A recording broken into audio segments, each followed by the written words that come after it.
오늘 회의는 비공개 회의이므로 내용이 외부에 유출되지 않도록 각별히 유의하여 주시기 바랍니다. 공개합니다.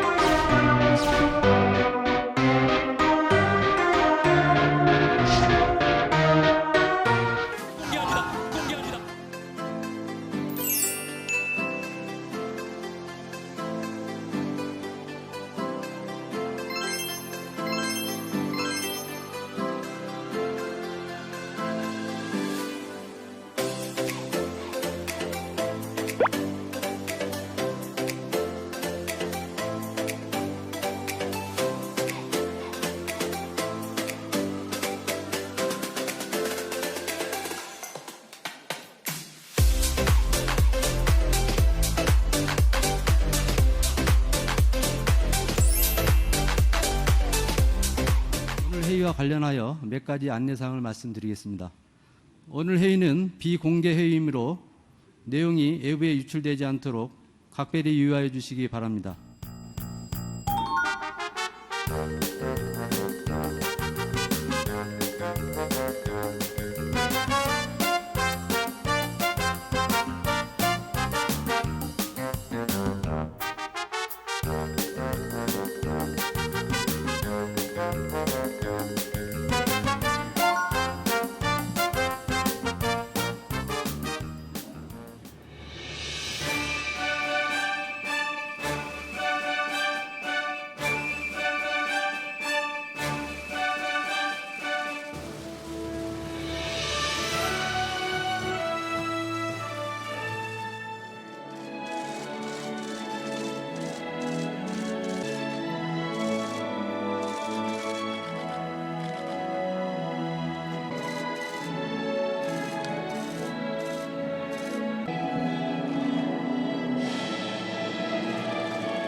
해마다 하는 국가재정전략회의를 올해는 전 세계적인 경제 위기 상황에서 갖게 되었습니다.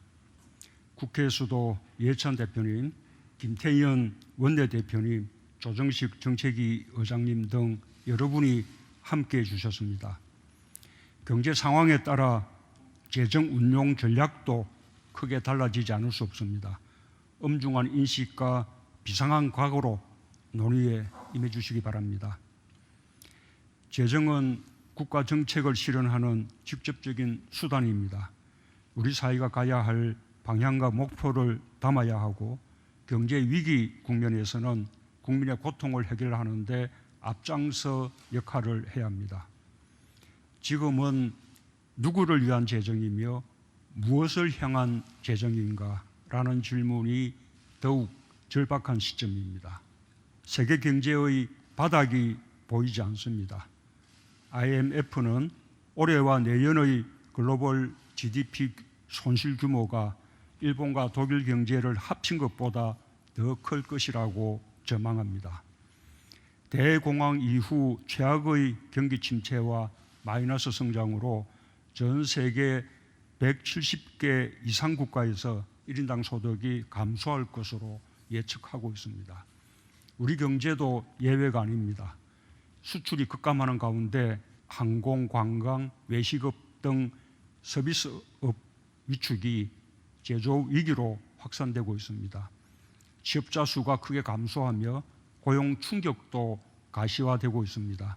그야말로 경제 전시 상황입니다. 전시 재정을 편성한다는 각오로 정부의 재정 역량을 총동원해야 합니다. 불을 끌 때도 초기에 충분한 물을 부어야 빠른 진화로 더 큰 피해를 막을 수 있습니다. IMF가 지금 과감한 재정 조치를 취하지 않는다면 가까운 미래에 오히려 더 큰 비용을 치르게 될 것이라고 경고하고 있는 것도 그 때문입니다. 재정당국이 그동안 건전성에 중점을 두며 확장 재정의 여력을 비축해 온 것이 큰 힘이 되고 있습니다. 벌써 전 세계가 너나 할 것 없이 재정을 총동원하고 있습니다. 이미 발표된 총 재정 지원 규모가 세계 GDP의 10%에 해당하는 9조 달러에 달합니다. 우리도 5차례의 비상경제회의를 통해 중소소상공인, 고용취약계층, 피해업종, 기간산업 등에 총 250조 원을 투입하는 특단의 결정을 내렸습니다. 우리 GDP의 13%에 해당하는 규모입니다. 국민의 삶이 어려울 때 재정이 큰 역할을 해주었습니다. 하지만 고용, 수출 등 실물 경제의 위축이 본격화하고 있어 더 과감한 재정의 역할이 필요합니다. 1, 2차 추경을 뛰어넘는 3차 추경안을 신속하게 준비해 주기 바랍니다. 고용안전망과 사회안전망을 확충하고 위기기업과 국민의 일자리를 지키며 경제 활력을 되살리기 위한 과감한 지원이 담겨야 할 것입니다. 재정이 경제 충격의 파고를 막는 방파제, 경제 회복을 앞당기는 마중물 역할을 해야 합니다.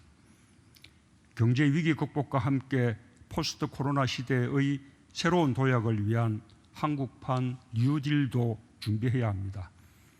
디지털 경제로의 전환을 앞서 준비하며 미래형 일자리를 만드는 디지털 뉴딜과 함께 환경 친화적 일자리를 창출하는 그린 뉴딜을 통해 지속 가능한 성장의 토대를 만들겠습니다. 또한 디지털 경제 시대의 일자리 변화에 대응하여 복지제도를 확충하고 공정경제 개혁도 멈추지 않고 추진할 것입니다. 재정이 당면한 경제 위기의 치료제이면서 포스트 코로나 이후 경제 체질과 면역을 강화하는 백신 역할까지 해야 합니다. 추경의 효과는 속도와 타이밍에 달려있는 만큼 새 국회에서 3차 추경안이 6월 중 처리될 수 있도록 잘 협조해 주시길 당부드립니다. 재정 건전성 악화를 우려하는 의견도 있습니다. 재정 당국도 그 점을 충분히 유념해 주시기 바랍니다. 하지만 지금의 심각한 위기 국면에서는 충분한 재정 투입을 통해 빠르게 위기를 극복하고 경제 성장률을 높여 재정 건전성을 회복하는 좀 더 긴 호흡의 재정 투자 선순환을 도모하지 않으면 안 됩니다. 그것이 길게 볼 때 오히려 GDP 대비 국가 채무 비율의 악화를 막는 길입니다. 우리 국가 재정은 OECD 국가들 가운데서도 매우 건전한 편입니다. 지금 우리의 국가 채무 비율은 2차 추경까지 포함해서 41% 수준입니다. 3차 추경까지 하더라도 110%에 달하는 OECD 평균에 비해 크게 낮은 수준입니다. 또한 코로나에 대응하는 국가 채무 비율의 증가 폭도 다른 주요 국가들에 비해 오히려 낮은 편입니다. 재정 건전성을 고려하면서 우리의 재정 여력을 국민 삶을 지키는 데 잘 활용해야 하겠습니다. 물론 강도 높은 지출 구조 조정을 함께 해 나가야 합니다. 불효불급한 지출을 과감히 줄여야 합니다. 특히 내년 세비 여건도 녹록지 않을 것을 감안하면 뼈를 깎는 지출 구조 조정이 필수적입니다. 정부부터 허리띠를 졸라매겠습니다. 코로나 이전과 이후의 상황이 매우 달라진 만큼 부처별로 지출 우선순위를 다시 원점에서 꼼꼼히 살펴서 지출 구조 조정에 적극 협력해 주기 바랍니다. 당에서도 활발히 의견을 내주시고 국회의 논의도 잘 이끌어 주시길 부탁드립니다. 감사합니다.